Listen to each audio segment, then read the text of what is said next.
Silakan duduk jemaat yang dikasihi oleh Tuhan. Salam. Pujian ini piala segala bangsa menyembah Dia, dan layaklah segala bangsa datang menyembah Dia. Pujian ini sering kita nyanyikan, tapi tidak tahu kenapa saya hari ini terharu sekali. Layaklah segala bangsa datang menyembah Dia, karena itu adalah bukan hanya kerinduan hamba Tuhan, tapi kerinduan kita semuanya. Bukan hanya kerinduan Tuhan, semua bangsa datang kepada Tuhan, tapi itu adalah kerinduan kita semuanya. Amin. Coba sampaikan kanan kiri, katakan, biarlah semua suku bangsa datang kepadanya. Lewat siapa suku bangsa bisa datang kepadanya? Bapak Ibu yang dikasihi oleh Tuhan, hari ini kita akan merenungkan firman Tuhan. Firman Tuhan ini mungkin sering sekali kita dengarkan, tetapi mari pada saat ini kita merenung kembali bahwa apa sih makna ini yang sesungguhnya, yaitu tentang anak yang hilang. Boleh ditampilkan? Tema hari ini adalah apa, Bapak Ibu? Coba sekali lagi. Yang di atas. Sekali lagi. Toleh kanan kiri sambil dikatakan 1, 2, 3. Kira-kira kita masih berada di mana sih? Kok kita suruh pulang?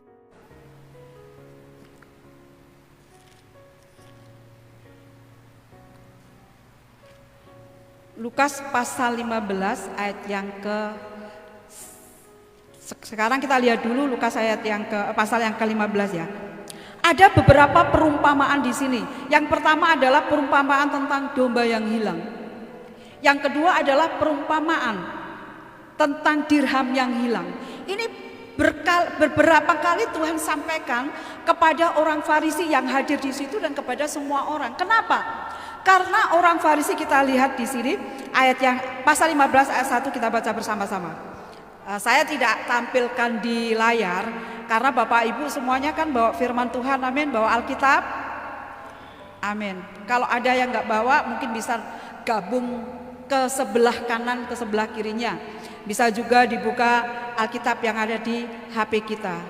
Tapi ingat, godaan banyak di sini ketika kita buka Alkitab yang ada di dalam HP kita. Kita fokus untuk firman Tuhan. Kita baca ayat 1 pasal 15, Lukas 15, 1, 2, 3. Para pemungut cukai dan orang-orang berdosa biasanya datang kepada Yesus untuk mendengarkan Dia. Ayat 2. Maka bersungut-sungutlah orang-orang Farisi dan ahli-ahli Taurat, katanya, Ia menerima orang-orang berdosa dan makan bersama dengan mereka. Ada yang protes ketika Tuhan Yesus bersama-sama dengan pemungut cukai. Itu adalah orang berdosa karena perbuatan mereka ya kadang membuat sakit hati orang lain. Tetapi di sini ada yang protes, yaitu para orang Farisi. Maka Tuhan itu sampai menyatakan beberapa kali perumpamaan ini. Yang pertama itu adalah perumpamaan tentang dirham yang hilang, perumpamaan tentang domba yang hilang. Kalau domba itu ketemu, betapa senangnya. Kita baca ayat yang ke-7, 1, 2, 3. Aku berkata kepadamu, demikianlah juga akan ada sukacita di surga karena satu orang berdosa yang bertobat, lebih daripada sukacita karena 99 orang benar yang tidak memerlukan pertobatan. Betul kan? Ya kalau sudah 99 orang yang itu sudah orang benar, ya ngapain, mau diapain dia? Dia kan sudah benar, dia kan sudah bertobat. Tapi yang satu ini loh pulang, dia sudah hilang dan domba itu pulang, dia bisa diketemukan. Maka dikatakan para malaikat di surga bersukacita. Kita baca lagi di ayat yang ke-10, 1, 2, 3. Aku berkata kepadamu, demikian juga akan ada sukacita pada malaikat-malaikat Allah karena satu orang berdosa yang bertobat. Ini kedua kalinya disampaikan kepada orang Farisi itu. Apakah orang Farisi kira-kira mengerti? Nah, yang terakhir, perumpamaan ini adalah perumpamaan tentang anak yang hilang. Kenapa anak yang hilang? Karena anak ini adalah anak manusia. Mungkin kalau disampaikan mengenai domba, bisa juga berkata orang Farisi, itu kan domba, ya biarin aja.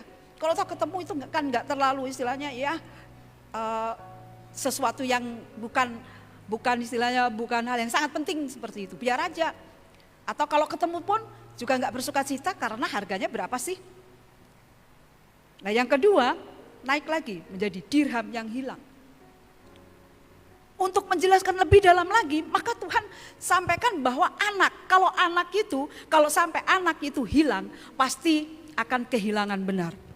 Betul? Coba kalau anak kita aja nggak pulang sehari, apa yang terjadi? Pasti sedih ya, pasti ditunggu.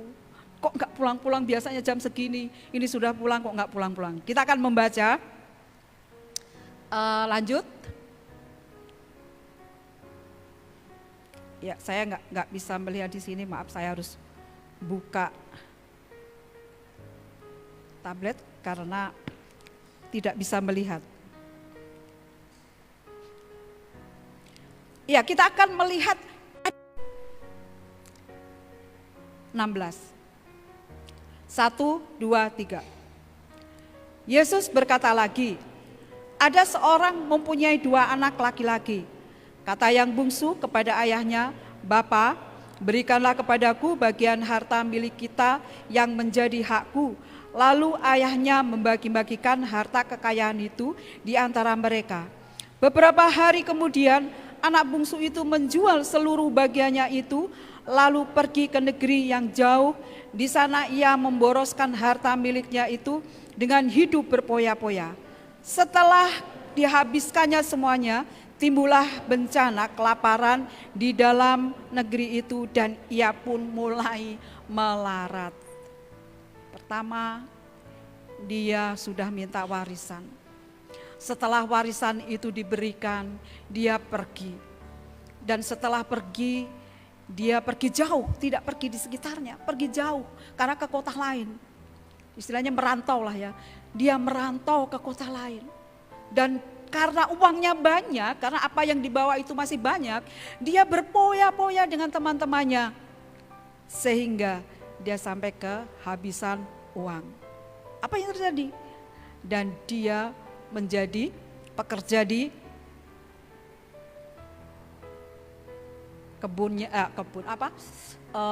kandangnya babi. Dia kehilangan segalanya, dia kehilangan harta, dia kehilangan kehormatan dan jati dirinya lenyap.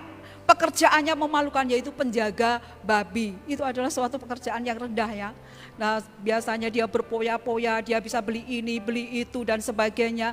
Tiba-tiba dia harus menjaga babi dan dia pun sampai tidak bisa makan oleh karena apa yang telah dilakukan itu. Kebahagiaan semua berujung kehancuran oleh karena keputusan dia, pilihan dia yang dilakukan adalah salah. Dia menjadi melarat, dia menjadi miskin, dia menjadi tidak berdaya, dia menjadi putus asa di dalam perantauan. Coba kalau kita merantau, pernahkah Bapak Ibu dan Saudara ketika merantau di Bali dan tidak memiliki apa-apa? Pernah? Di titik nol? Pernah? Siapa yang pernah? Coba angkat tangan. Ada di belakang, ada di titik nol. Kira-kira apa yang terjadi dalam diri? Mau pulang nggak punya uang, mau pulang juga malu. Terus bagaimana ini? Daripada dia istilahnya seperti itu ya mending pulang aja. Tapi dia melakukan kesalahan. Apakah dia bisa pulang kira-kira? Apakah kira-kira bisa diterima oleh orang tuanya? Lanjut. Akhirnya apa yang terjadi? Dia menyadari keadaannya. Dia sadar. Kita akan membaca ayat yang ke-17. 1, 2, 3. Lalu ia menyadari keadaannya, katanya, betapa banyaknya orang upahan Bapakku yang berlimpah-limpah makanannya, tetapi aku di sini mati kelaparan. Oh, dulu kan dia enak. Maka dia ingat kembali, pasti menyesal kalau seandainya Bapak Ibu waktu di kampung, waktu di rumah sendiri, itu enak hidupnya. Bapaknya kaya, banyak pembantunya juga, dan dia pada waktu ada di rumah dia menjadi bos, terus setelah merantau dia gelandangan, tidur mungkin di jalan, pasti akan ingat, aku menyesal. Tetapi penyesalan itu apakah dia mau pulang? Apakah kira-kira bapaknya bisa menerima? Sikap anak si bungsu ini akhirnya menyadari bahwa dia bersalah. Pertobatan, ia tidak hanya menyesal tetapi memutuskan untuk pulang. Nah, ini yang benar ya. Jadi dia memutuskan untuk, dia hanya tidak berpikir saja, aduh nanti bagaimana ya kalau aku pulang, apakah bapakku menerima aku atau tidak. Kalau aku nggak diterima nanti bagaimana. Tetapi dia dengan kesadarannya sendiri dan dia melangkah dengan pasti dia pulang. Dia tidak tahu apakah bapaknya mau menerima atau tidak. Ada sebuah ilustrasi seperti ini. Ada seorang anak, dia melakukan kesalahan di dalam keluarga. Dia telah mencuri uang orang tuanya dan telah menghabiskan uang orang tuanya. Terus akhirnya anak ini dimarahin dan disuruh, dan akhirnya anak ini pergi. Setelah pergi di perantauan, sama kisahnya, kasusnya sama dengan anak yang hilang ini. Dia menjadi miskin, dia menjadi melarat, dan dia akhirnya mau pulang. Dan dia berkata seperti ini, dia menulis surat kepada orang tuanya. Bapak, apakah engkau masih menerima aku? Aku mau pulang, aku mengaku bersalah. Kalau nanti seandainya aku pulang, sebagai tanda Bapak menerima aku, taruh sapu tangan warna putih di pohon depan rumah. Bapaknya menerima. Dan mengerti maksudnya. Pada saatnya dia pulang. Dia pulang dengan takut-takut, apakah kira-kira nanti ada sapu tangan yang ada di pohon ini atau tidak. Dia sambil menutup matanya, sudah mau dekat dengan rumahnya. Kira-kira apakah ada sapu tangan di pohon tersebut. Dengan sangat ketakutan dan rasa khawatir, akhirnya dia membuka mata pelan-pelan ketika sudah berada di depan pohon itu. Dan betapa kagetnya dia, betapa terkejutnya dia. Ternyata di pohon itu tidak hanya satu sapu tangan, tetapi ada banyak sapu tangan dililitkan ke pohon itu sendiri. Dan dia betapa terharu, ternyata Bapakku menerima aku. Apa tujuannya bapaknya membuat sapu tangan banyak di pohon itu? Tujuannya apa kira-kira? Supaya dilihat anaknya. Kalau hanya satu sapu tangan, mungkin nanti nggak akan melihat karena mungkin dia akan lewat begitu saja, atau mobilnya kenceng atau bagaimana. Sehingga sapu tangan itu ditaruh di pohon itu banyak supaya bisa dilihat oleh anaknya. Nah, ini berarti bahwa bapaknya benar-benar rindu untuk anaknya ini untuk pulang. Dan dia senang ketika menerima surat dari anaknya bahwa dia mau pulang. Sama dengan yang dialami oleh anak bungsu ini kepada papanya. Kita akan melihat terus ya, selanjutnya kita akan membaca di dalam ayat yang ke-20 sampai 24 ya. Sebelumnya, ayat 18, 1, 2, 3. Aku akan bangkit dan pergi kepada Bapakku dan berkata kepadanya, Bapa, aku telah berdosa terhadap surga dan terhadap Bapa. Aku tidak layak lagi disebutkan anak Bapa. Jadikanlah aku sebagai salah seorang upahan Bapa. Maka bangkitlah ia dan pergi kepada bapaknya. Ketika ia masih jauh, ayahnya telah melihatnya, lalu tergelaklah hatinya oleh belas kasihan. Ayahnya itu berlari mendapatkan dia, lalu merangkul dan mencium dia. Sebentar, cukup itu dulu. Apa yang terjadi dengan bapaknya? Dia mengakui, "Bapak, aku tidak layak lagi sebagai anak. Aku ini seperti, ya udahlah, nanti di rumah dijadikan budak pun aku mau." Itu menandakan bahwa dia memang sungguh-sungguh sudah berubah ya. Dia mengatakan kepada bapaknya seperti, apakah bapaknya marah? Tidak. Bapaknya ketika melihat dari jauh, berlari dan memeluk anak itu dengan penuh terharu, bersukacita karena anaknya pulang. Yang artinya bahwa bapaknya ini menunggu ya, menunggu kalau ada yang lewat, karena dia melihat dari jauh. Kalau dia istilahnya tidak menunggu, pasti dia akan selalu ada di rumah dan wirawiri dan bekerja dan sebagainya. Dia akan selalu menunggu anakku. Betapa rindunya ayahnya ini. Kita sungguh bersyukur kalau kita mempunyai Bapa yang sungguh luar biasa. Bapa yang mengasihi kita. Sambutan Bapa yang penuh dengan kasih. Dia berlari dan menjemput anaknya. Ini berarti bahwa bapaknya yang selalu merindukan anaknya, selalu menunggu Bapa yang selalu melihat jalan. Apakah Bapa menghukum ketika anaknya pulang? Setelah dipeluk, mungkin dihukum atau apa? Kita akan baca di dalam ayat yang ke-21. 1, 2, 3. Kata anak itu kepadanya, "Bapa, aku telah berdosa terhadap surga dan terhadap Bapa. Aku tidak layak lagi disebutkan anak Bapa." 22. Tetapi ayah itu berkata kepada hamba-hambanya, "Lekaslah, bawa kemari jubah yang terbaik, pakaikanlah itu kepadanya, dan kenakanlah cincin pada jarinya dan sepatu pada kakinya." Ayat 23, "Dan ambillah anak lembu tambun itu, sembelihlah dia, dan marilah kita makan dan bersukacita." Kita lihat posisi anak itu tadi. Dia adalah budak, mungkin dia pulang dengan lusuh, dengan seperti gembel pakaiannya. Tetapi Bapak tidak melihat apakah anaknya itu bau atau tidak. Dia cepat-cepat ketika melihat anaknya, dia berlari dan merangkul anaknya lalu menciumnya.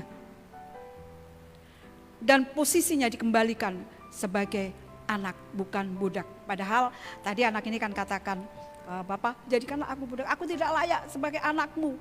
Aku rela menjadi apapun di dalam rumah ini." Tetapi bapaknya tidak. Kita melihat bahwa dia dipakaikan apa? Dipakaikan apa dia? Jubah. Yang artinya pakaian yang lama, yang compang-camping itu, yang dari gembel itu dibuang. Dia dikembalikan menjadi anaknya, yaitu dicarikan baju yang bagus, yaitu jubah. Terus dipakaikan apa lagi? Cincin. Dipakaikan juga cincin. Ini adalah pertanda bahwa dia adalah milik Bapak itu. Terus dipakaikan apa lagi? Apa?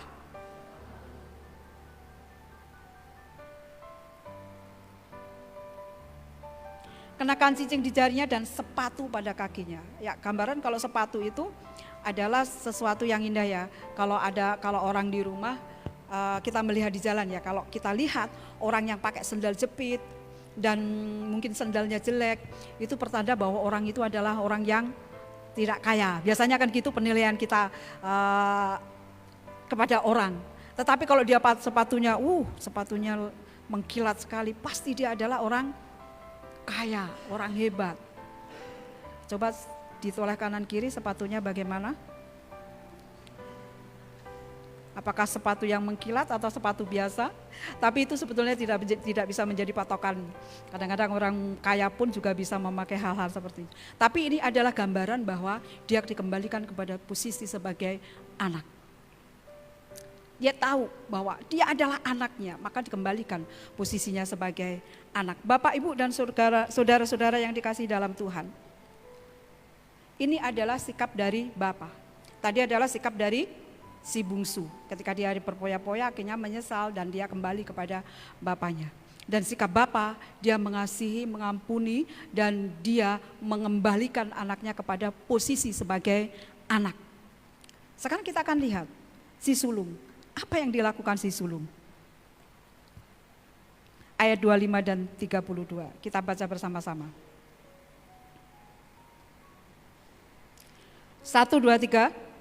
Tetapi anaknya yang sulung berada di ladang, dan ketika ia pulang dan dekat ke rumah, ia mendengar bunyi seruling dan nyanyian tari-tarian. Lalu ia memanggil salah seorang hamba dan bertanya kepadanya, "Apa arti semua itu?" Jawab hamba itu, "Adikmu telah kembali dan ayahmu telah menyembelih anak lembu tambun karena ia mendapatkannya kembali dengan sehat." 28. Maka marahlah anak sulung itu dan ia tidak mau masuk. Lalu ayahnya keluar dan berbicara dengan dia. Seharusnya kan dia bersuka cita. Tetapi yang terjadi adalah dia marah. Ini adalah kesombongan dia. Berarti kalau pas adiknya pergi, mungkin dia senang ya. Wah, enak dong, aku jadi anak tunggal.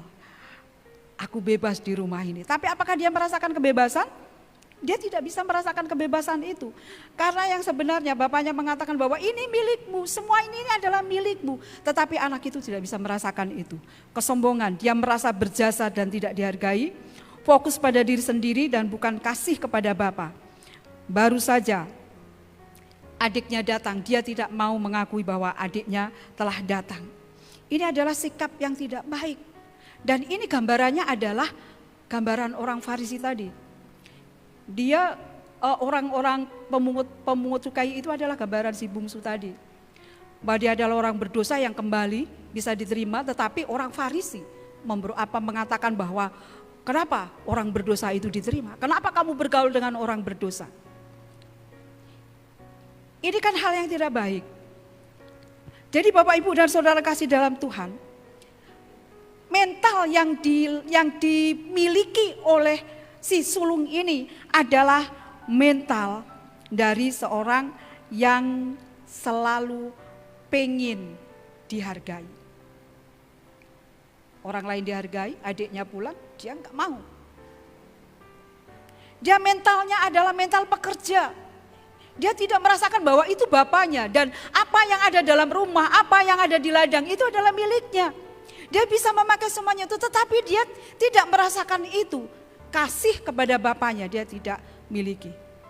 Dia tidak bisa rasakan bahwa bapak itu mengasihi dia. Karena dia marah. Aku yang sudah bertahun-tahun Bapak, kenapa engkau tidak buat pesta untuk aku? Ini kan aneh kalau di rumah seperti itu. Lah itu kan milikmu, kamu tinggal ambil aja domba atau apa yang ada di situ. Kenapa harus istilahnya menyuruh bapaknya? Lah ini kan adiknya baru datang, adiknya kan sudah lama istilahnya tidak ada di rumah. Dan dia datang, maka kan dia bersuka cita, bersyukur. Tapi dia tidak mau bersama-sama dengan bapaknya, dia malah marah. Bapak, Ibu dan Saudara yang dikasihi oleh Tuhan, memang si sulung ini berada di rumah bapaknya secara fisik. Tapi hatinya jauh. Dia merasa lebih baik daripada adiknya sehingga dia tidak bisa merasakan kebahagiaan bapaknya. Karena dia terlalu fokus pada keadilan. Harus adil dong. Dia lupa kalau dia yaitu adiknya berhak memiliki warisan. Dan dia pun juga lupa bahwa dia adalah juga berhak memiliki warisan itu. Seringkali kita merasa lebih baik, lebih suci, lebih layak daripada orang lain dan enggan menerima pertobatan. Waspada terhadap dosa kesombongan rohani dan hati yang jahat. Belajarlah memiliki hati yang bersukacita atas pertobatan orang lain. Allah mengasihi si sulung maupun si bungsu. Allah tidak membedakan. Oh si sulung kamu kayak gitu. Akhirnya ya udah kamu anak yang tidak baik. Tetap mengasihi.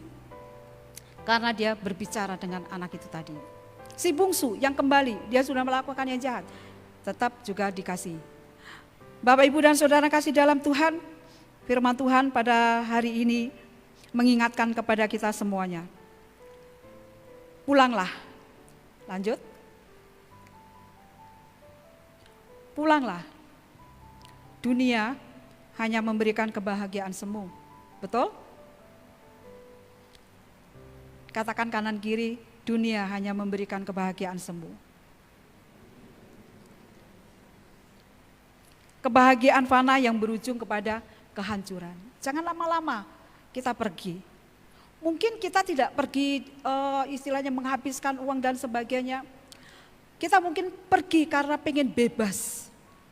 Pengen bebas, tidak diatur oleh firman Tuhan, sehingga kita ingin memuaskan hidup kita bisa melakukan apapun. Mungkin saat ini kita belum merasa bahwa saya bisa akan pulang, atau saya belum waktunya hari ini pulang. Saya masih ingin pergi ke sana dan sebagainya, ingin memuaskan hati, istilahnya ingin memuaskan hati itu. Yang kedua, Bapa menunggu, kasihnya tak terbatas, selalu tersedia, tangannya selalu terbuka. Ada pujian mengatakan seperti ini. Siang malam tangannya selalu terbuka, menunggu setiap orang datang padanya. Siang malam matanya tak pernah terpejam, dan seterusnya. Siang malam Tuhan membuka tangan, menunggu anak-anaknya untuk datang, baik itu si sulung maupun si bungsu. Tetap ditunggu, mereka adalah sama-sama yang terhilang. Karena si sulung berada di dalam rumah, tetapi dia tidak bisa merasakan kasih kembali. Kita semuanya bernilai di hadapan Tuhan. Kenapa Tuhan menerima anak itu? Karena dia adalah bernilai bagi Tuhan. Saya, Bapak, Ibu, dan Saudara adalah bernilai di hadapan Tuhan. Amin. Coba katakan kanan kiri, engkau bernilai di hadapan Tuhan. Berapa sih nilai kita? Wow, banyak, besar. Nilai kita adalah seharga darah Yesus Kristus, karena kita telah ditebus dengan darah yang mahal. Di sini saya punya uang. Berapa ini? Berapa? Ada bisa melihat yang belakang berapa ini? Siapa yang mau? Semua mau ya. Tapi kalau uang ini saya remet seperti ini, ada yang mau? Saya injak-injak. Ada yang mau? Saya buang, ada yang mau?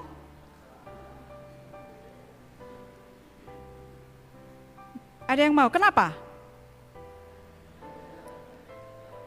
Silakan diambil yang mau. Serius ini.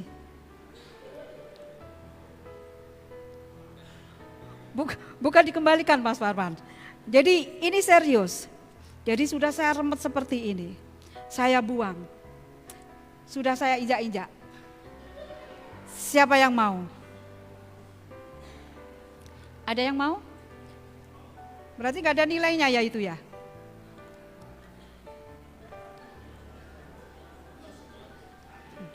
Silakan diambil. Saya undang pemain musik untuk maju ke depan.